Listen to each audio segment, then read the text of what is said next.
Hello दोस्तों, आज मैं उन 5 चीजों के बारे में बात करना चाहता हूं जिन्हें आपको अभी अपने घर से बाहर निकाल देना चाहिए। 5 शैतानी चीजें।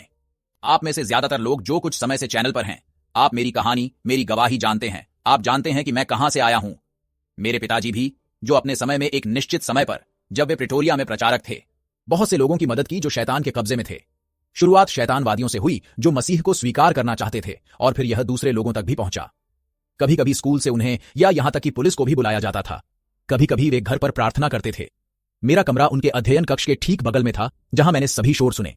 मैंने लोगों को देखा, मैंने उनकी गवाही सुनी, मैंने सब कुछ अनुभव किया। पहली बार मैंने इसे 6-7 साल की उम्र में देखा था, और जैसे जैसे मैं बड़ा हुआ मैं भी उनके साथ गया। इसीलिए मुझे राक्षसों की वास्तविकता पता है। बस इतना जान लीजिए, हाँ, लोगों को मनोवैज्ञानिक समस्याएं होती हैं। हर चीज सिर्फ शैतान नहीं होती। बहुत से लोग हैं जो हर झाड़ी के पीछे शैतान खोजने की कोशिश करते हैं। नहीं, चक्र होते हैं, मनोवैज्ञानिक समस्याएं। लेकिन फिर राक्षस भी हैं, और आज ऐसी चीजें चलन में हैं जो लोग अपने घर में रखते हैं, जो राक्षसी हैं और उन्हें पता नहीं है, यहां तक कि ईसाई भी। लेकिन इफिसियों 5:11 कहता है, अंधकार के निष्फल कामों में हिस्सा न लें, बल्कि उन्हें उजागर करें। अब मसीहियों के रूप में क्या हमें वचन के कर्ता नहीं बनना चाहिए और सिर्फ सुनने वाले नहीं?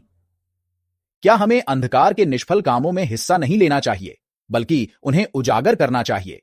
ऐसी चीजें हैं जो आपके और आपके परिवार के लिए खतरनाक हैं, और हमें इन चीजों के बारे में बात करने की जरूरत है। हमें उन्हें उजागर करने की जरूरत है।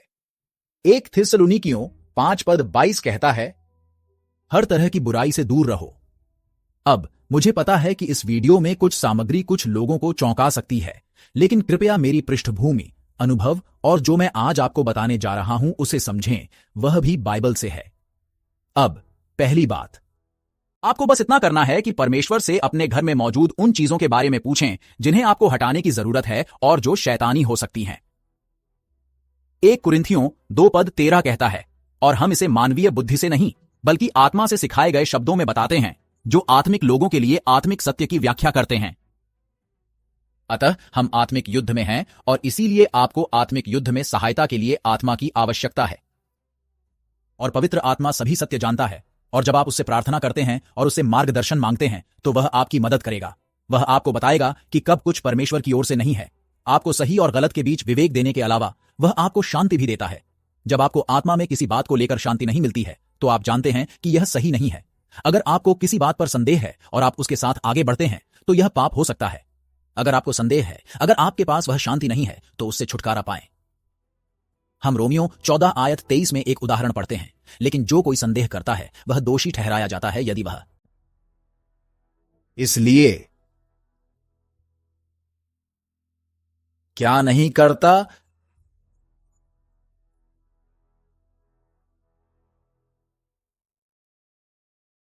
विश्वास से आगे बढ़ना पाप है। दूसरे शब्दों में, यदि आप पवित्र आत्मा के अनुसार कार्य नहीं करते हैं तो आप शरीर में कार्य करते हैं, आप पाप करेंगे। इसलिए यदि आपको संदेह है तो यह पाप है, क्योंकि आप विश्वास में काम नहीं कर रहे हैं। आप उस शांति और विवेक में काम नहीं कर रहे हैं जो परमेश्वर आपको देता है। अब सबसे पहली चीज जो आपको अपने घर से हटाने की जरूरत है वह है किसी भी राक्षसी प्रतीक से छुटकारा पाना। अब यह कपड़े, गहने, पेंटिंग, आभूषण या किसी अन्य घरेलू सजावट पर हो सकता है। अब ऐसे सीधे संकेत हैं जिनका प्रयोग वे शैतानवाद में भी करते हैं। उल्टे पेंटाग्राम, या इसे बकरियों या सभी को देखने वाली आंख, या लेविथान क्रॉस, या यहां तक कि सींग वाले हाथ के साथ दिखाना, जिसे कई युवा लोग पसंद करते हैं। आज इसका इस्तेमाल तब किया जाता है जब वे तस्वीरें लेते हैं और सोचते हैं कि यह अच्छा है। अब मैं बहुत से लोगों को समझता हूं जो रॉक एंड रोल पसंद करते हैं, वे भी इस चिन्ह को दिखाते हैं, लेकिन आपको यह समझने की जरूरत है कि यह कहां से आया है और इसका वास्तव में क्या उपयोग है। जब मैं पार्टी कर रहा था तब मैं खुद यह चिन्ह दिखाया करता था, पुनर्जन्म लेने वाले ईसाई बनने से पहले, जब मैंने बहुत शराब पी थी। लेकिन फिर भगवान ने मुझे बचा लिया और बहुत सी चीजों के लिए मेरी आंखें खोल दी। सींग वाला हाथ बकरी का प्रतीक है जो लूसीफर शैतान की ओर इशारा करता है। अब दूसरी चीज जिसे आपको अपने घर से हटाने की जरूरत है वह है कोई अन्य धार्मिक वस्तु या चिन्ह। और यह बौद्ध धर्म, हिंदू धर्म, मूल अमेरिकी धर्म, अफ्रीकी पूर्वजों की पूजा की वस्तुएं, या यहां तक कि नॉर्स पौराणिक कथाओं और अन्य से मूर्ति पूजक वस्तुएं भी हो सकती हैं। जब लोग बहुत यात्रा करते हैं और घर वापस आते हैं तो वे जिस देश में गए थे उसकी यादगार चीजें अपने साथ ले जाते हैं। मैं 20 से ज्यादा अलग अलग देशों में जा चुका हूं, बहुत यात्रा की है और बहुत सी अलग अलग संस्कृतियों और लोगों का अनुभव किया है। लोग जो भूल जाते हैं वो है ये स्मृति चिन्ह। ये इन लोगों की आस्था से जुड़े हैं। बहुत सारे स्मृति चिन्ह। मैं हर चीज के बारे में बात नहीं कर रहा हूं, लेकिन खास तौर पर वो जो उनके धर्म से, उनके देवताओं से जुड़े हैं। और आपको यह समझने की जरूरत है कि ये देवता असली हैं, लेकिन ये देवता नहीं हैं, ये राक्षस हैं। इसलिए उनके पास इंसानों से कहीं ज्यादा शक्ति है और वे देवताओं जैसे दिखते हैं। जब हम इतिहास में पीछे देखते हैं तो हम देखते हैं कि लोग दूसरे देवताओं की पूजा करते हैं। इसके पीछे एक कारण था, क्योंकि उन्हें राक्षसों से अलौकिक चीजों का अनुभव होता है। हम पवित्र शास्त्र में शैतान को इस संसार का परमेश्वर कहते हुए भी देखते हैं। छोटे अक्षर G2 कुरिन्थियों 4:4। उनके मामले में इस संसार के परमेश्वर ने अविश्वासियों के मनों को अंधा कर दिया है, ताकि वे मसीह की महिमा के सुसमाचार के प्रकाश को न देख सकें, जो परमेश्वर की छवि है। अब यदि आप इस पर मेरी श्रृंखला देखेंगे, बाढ़ से पहले और बाढ़ के बाद का समय, जिसे आप DLM मेंस लाइफस्टाइल चैनल पर देख सकते हैं, आप समझेंगे कि ये दूसरे धर्म कैसे शुरू हुए। मैं इसे आपके लिए वीडियो विवरण में और इस वीडियो के अंत में भी लिंक करूंगा। अब बाइबल व्यवस्था विवरण 32:17 में कहता है, उन्होंने राक्षसों के लिए बलिदान चढ़ाया जो ईश्वर नहीं थे, उन देवताओं के लिए जिन्हें उन्होंने कभी नहीं जाना था, नए देवताओं के लिए जो हाल ही में आए थे, जिनसे आपके पूर्वजों ने कभी नहीं डरते थे। अब पुराने नियम से तेजी से आगे बढ़ें। सैकड़ों साल बाद नए नियम में सत्य अभी भी सत्य है, कुछ भी नहीं बदला। 1 कुरिन्थियों 10:19 कहता है, तो फिर मेरा क्या मतलब है कि मूर्तियों को चढ़ाया गया भोजन कुछ है या कि मूर्ति कुछ है? नहीं, मेरा मतलब है कि मूर्ति पूजक जो बलिदान करते हैं वे राक्षसों को चढ़ाते हैं, न कि भगवान को। मैं नहीं चाहता कि आप इसमें भागीदार बने। राक्षस, तुम प्रभु का प्याला और राक्षसों का प्याला दोनों नहीं पी सकते। तुम प्रभु की मेज और राक्षसों की मेज दोनों में से कुछ भी नहीं खा सकते। इसलिए आपको बुद्ध की मूर्तियों या बुद्ध या हिंदू देवताओं की पेंटिंग या यहां तक कि अफ्रीकी कला जैसी चीजों से छुटकारा पाना होगा, जिसका इस्तेमाल सांगोमा लोग करते हैं। आप में से अधिकांश उन्हें जादूगर के रूप में जानते हैं, या ड्रीम कैचर जैसी चीजें जो मूल अमेरिकी बुरे सपनों को पकड़ने के लिए इस्तेमाल करते थे। यदि आपके पास यह है तो यह राक्षसों के लिए दरवाजा खोल सकता है, जिससे वे आपको बुरे सपने और कई अन्य चीजें दे सकते हैं। हजारों सालों से मानवता ने कला का निर्माण किया, देवताओं राक्षसों की मूर्तियां बनाई जिनकी वे पूजा करते थे, लेकिन परमेश्वर ने अपने लोगों को ऐसा कभी न करने की चेतावनी दी। लेव्य व्यवस्था 26:1। तुम अपने लिए मूर्तियां नहीं बनाना, न ही कोई प्रतिमा या खंभा खड़ा करना, और न ही कोई मूर्ति स्थापित करना। अपने देश में एक नक्काशीदार पत्थर रखो जिसके आगे झुककर दंडवत करो, क्योंकि मैं तुम्हारा परमेश्वर यहोवा हूं। अब आप कह सकते हैं, ठीक है, मैं इसे उस तरह से नहीं देखता, मैं इसे केवल सजावट के रूप में उपयोग करता हूं। ठीक है, आप इसे उस तरह से देख सकते हैं, लेकिन इसका मतलब यह नहीं है कि राक्षस इसे उस तरह से देखेंगे। वे इसे अलग तरह से देखेंगे, क्योंकि आप उन्हें अपने घर में, अपने जीवन में, अपने परिवार पर प्रवेश दे रहे हैं। आपने उन्हें अपने घर में प्रवेश करने दिया, और इसीलिए आप ईश्वर के एक सच्चे बच्चे के रूप में अपने घर में किसी भी बुरी चीज को क्यों आने देंगे? अगर आप ऐसा करते हैं तो परमेश्वर के साथ आपके रिश्ते में कुछ गड़बड़ है, क्योंकि आप अपने अंदर की हर चीज के साथ परमेश्वर की अपने प्रभु और उद्धारकर्ता के रूप में पूरी तरह से आराधना नहीं कर रहे हैं। आप अपना क्रूस नहीं उठा रहे हैं, खुद को नकार नहीं रहे हैं और यीशु का अनुसरण नहीं कर रहे हैं। क्योंकि अगर आप उन चीजों को घर में रखते हैं तो इसका साफ मतलब है कि आप उन चीजों को परमेश्वर के वचन से ऊपर रखते हैं। यह आपके लिए ज्यादा महत्वपूर्ण है। यशायाह 42:8 कहता है, मैं यहोवा हूं, यही मेरा नाम है। मैं अपनी महिमा किसी दूसरे को नहीं देता, न अपनी स्तुति खुदी हुई मूरतों को देता हूं। अब तीसरी चीज जिससे आपको छुटकारा पाना है वह है कोई भी रहस्यमयी या नए युग की वस्तुएं। इनमें टैरो कार्ड और यहां तक कि गुड लक चार्म जैसी चीजें शामिल हो सकती हैं। बहुत से लोग किसी कारण से, मुझे लगता है कि मनोरंजन के कारण, गुड लक चार्म का उपयोग करते हैं, लोगों को प्रभावित करते हैं और वे अपने साथ चीजें लेकर चलते हैं। उन्हें लगता है कि इससे उन्हें सौभाग्य मिलता है। ईसाई होने के नाते हम सौभाग्य पर निर्भर नहीं रहते। यह अंधविश्वास है, यह ईश्वर की ओर से नहीं है। हम उनकी दया, कृपा, आशीर्वाद पर निर्भर रहते हैं। हम अपने जीवन के लिए उनकी इच्छा पर निर्भर रहते हैं। नीति वचन 16 श्लोक 33 कहता है, अब यदि आपको किसी मित्र या परिवार के सदस्य से कोई गुड लक चार्म मिलता है और वे इसका मतलब अच्छे के लिए रखते हैं,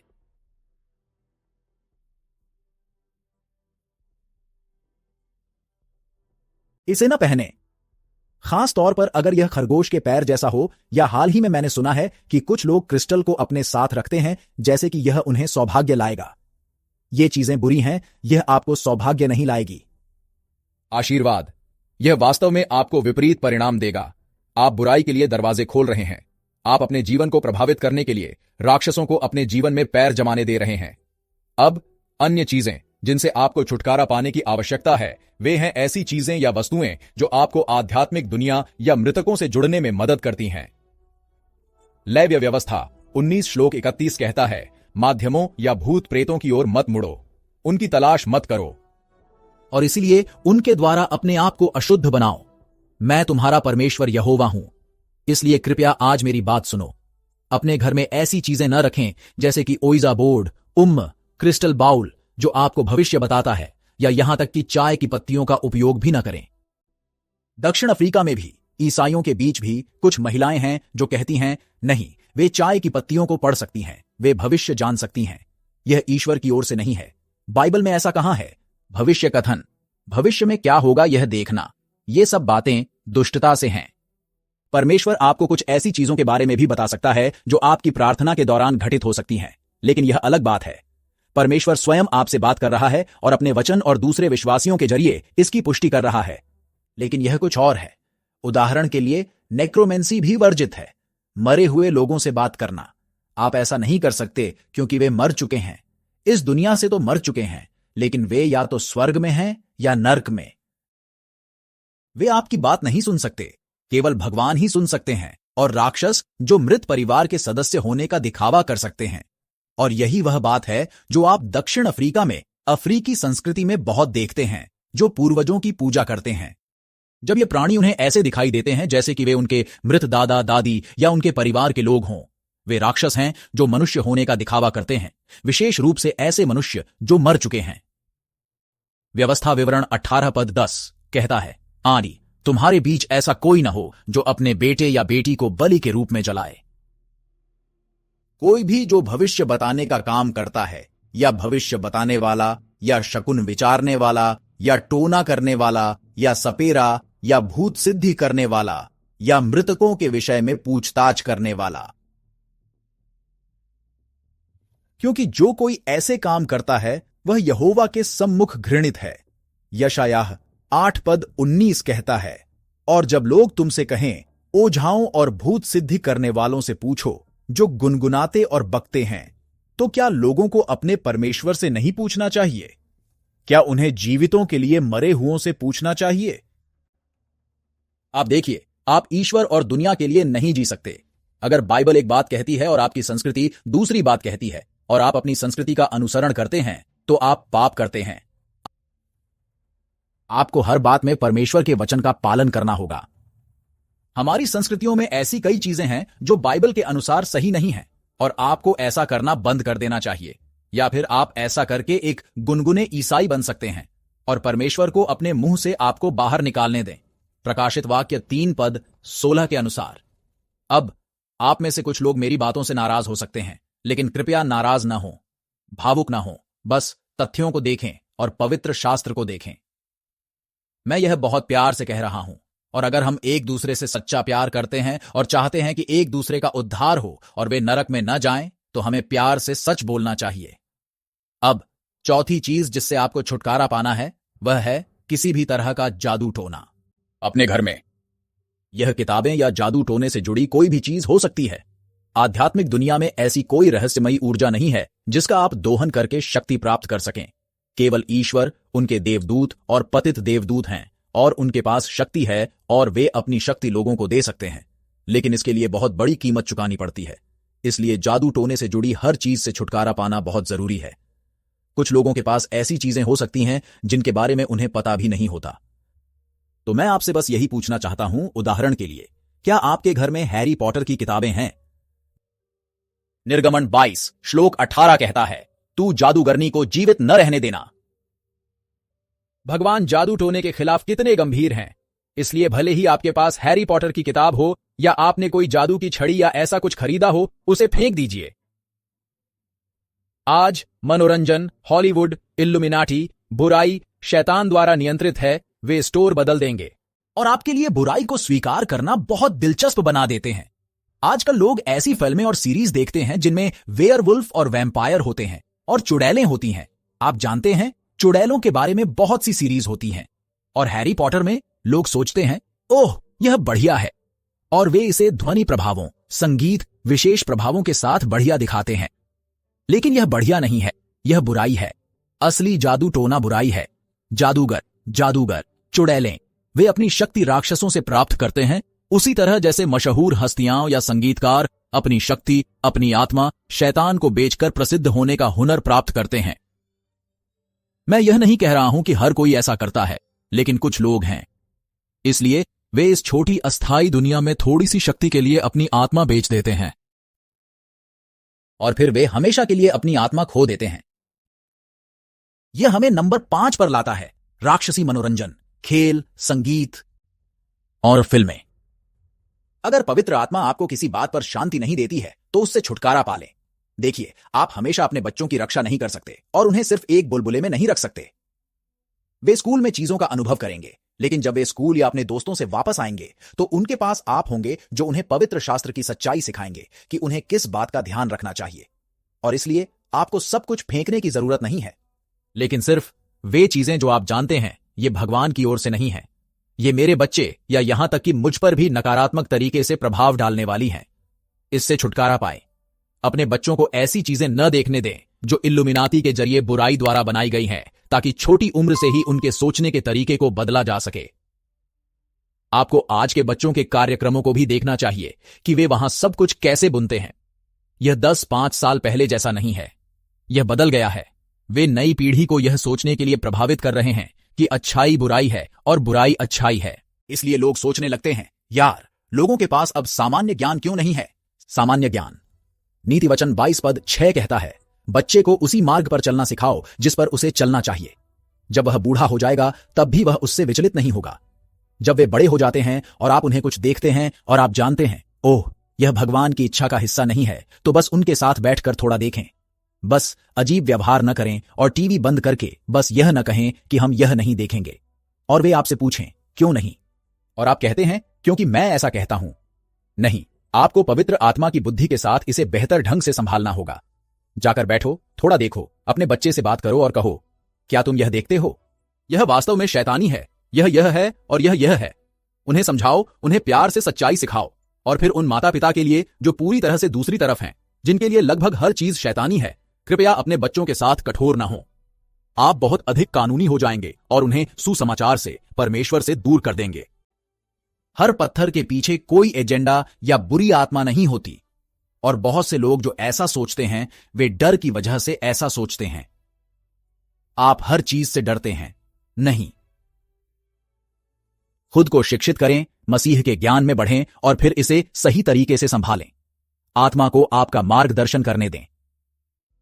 प्रेरितों के काम 19 की 13वीं आयत कहती है, तब कुछ यहूदी भूत निवारक यहूदियों में से थे कि वे दुष्ट आत्माओं के सताए हुओं पर प्रभु यीशु का नाम लेकर कहें कि मैं तुम्हें उसी यीशु की शपथ देता हूं जिसका प्रचार पौलुस करता है। स्क्वा नाम के एक यहूदी महायाजक के 7 पुत्र ऐसा ही कर रहे थे। तब दुष्ट आत्मा ने उनको उत्तर दिया कि यीशु को तो मैं जानती हूं और पौलुस को भी पहचानती हूं, परंतु तुम कौन हो? तब वह मनुष्य जिसमें दुष्टात्मा थी उछल पड़ा। सच्चा